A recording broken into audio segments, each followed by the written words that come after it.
The story of Jacob and Laban. Praise the Lord. Hallelujah.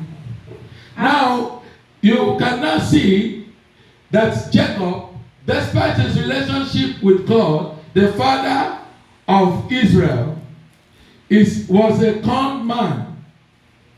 He was a trickster, a fraudster, a swindler, and they took the father of who? The whole of what? Israel. That was renamed Israel. Read what happened between him and Laban. After the The father-in-law. Laban, the father-in-law. Genesis chapter 30 from verse 35. Genesis chapter 30 from verse 35. But that day, Laban removed the male goats that had stripes or spots, and all the females that were speckled and spotted, or which had whites on them. He also removed all the black sheep. He put his sons in charge of them. Verse 36. And then went away from Jacob with this flock as far as he could travel in 3 days. Jacob took care of the rest of Laban's flocks. Verse 37. Jacob got green branches of poplar, almond, and plane trees, and stripped off some of the bark, so that the branches had white stripes on them.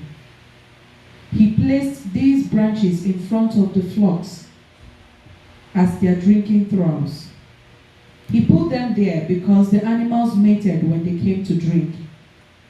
So when the goats bred in front of the branches, they produced young that were streaked, speckled, and spotted. Verse 40. Jacob kept the sheep separate from the goats and made them face in the direction of the streaked and black animals of Laban's flock. In this way, he built up his own flock. In this way, Jacob built on his own what? Flock. Can you see? Thank you very much. Let's go to the story of Elijah. Elijah, when we go to the story of Elijah, read the book. Elijah has a problem of unforgiveness. Elijah, a powerful prophet, has the problem of what? Unforgiveness. Read the book of 1 Kings chapter 18. Let's read Elijah and the Baal prophets. Yeah, from verse 1. After some time, in the third year of the drought, the Lord said to Elijah, The Lord said to Elijah, Go and present yourself to King Ahab, and I will send rain. So Elijah started out. The famine in Samaria was at its worst. So Ahab called in Obadiah, who was in charge of the palace. And when Jezebel was killing the Lord's prophets, Obadiah took 100 of them, hid them in caves in 2 groups of 50, and provided them with food and water. Verse 5.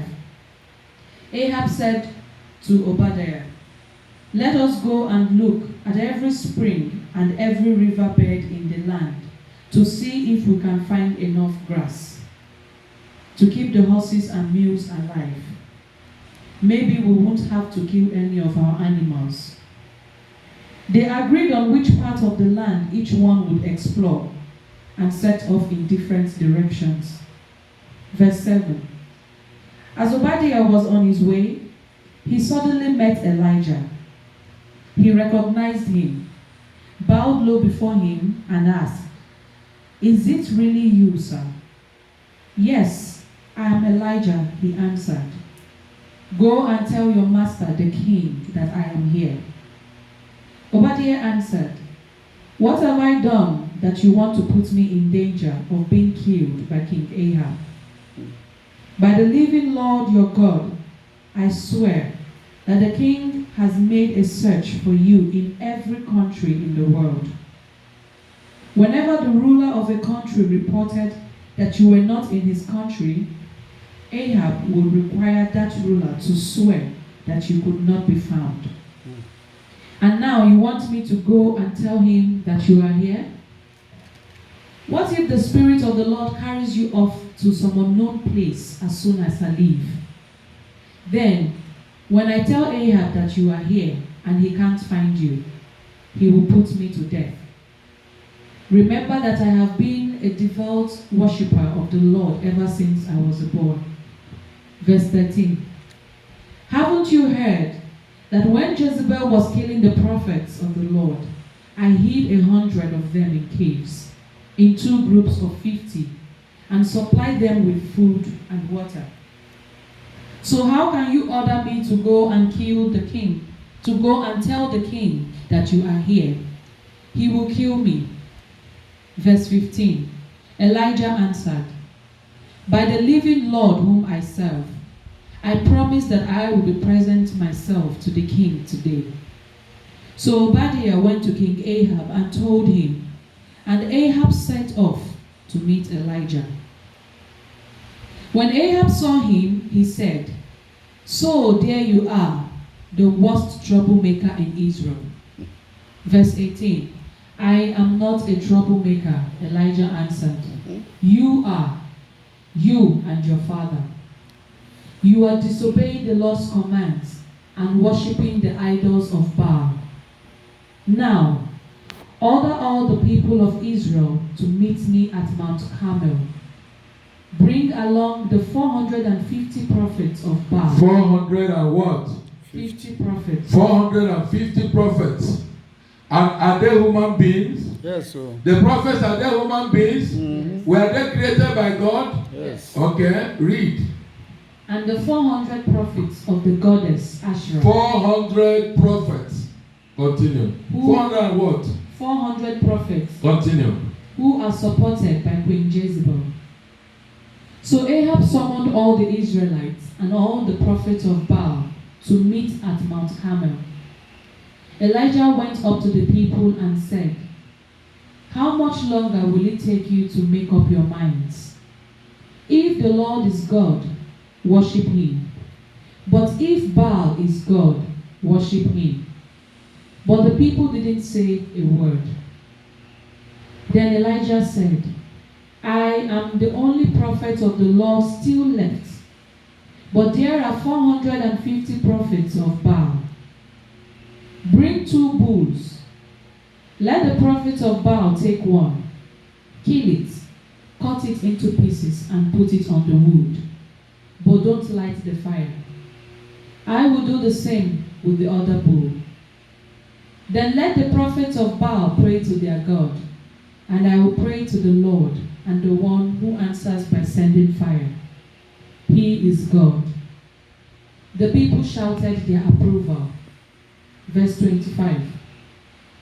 Then Elijah said to the prophets of Baal, since there are so many of you, you take a bull and prepare it first.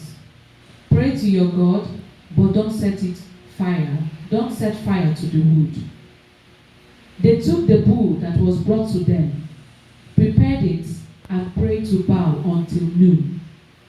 They shouted, answer us, Baal, and kept dancing round the altar they had built. But no answer came. At noon, Elijah started making fun of them. Pray louder, he is a god. Maybe he's daydreaming or relieving himself. Or perhaps he's gone on a journey. Or maybe he's sleeping and you've got to wake him up. So the prophets prayed louder and cut themselves with knives and daggers according to their ritual until blood flowed. They kept on ranting and raving until the middle of the afternoon, but no answer came. Not a sound was heard. Then Elijah said to the people, come closer to me. And they all gathered round him. He set about repairing the altar of the Lord which had been torn down. He took 12 stones, 1. For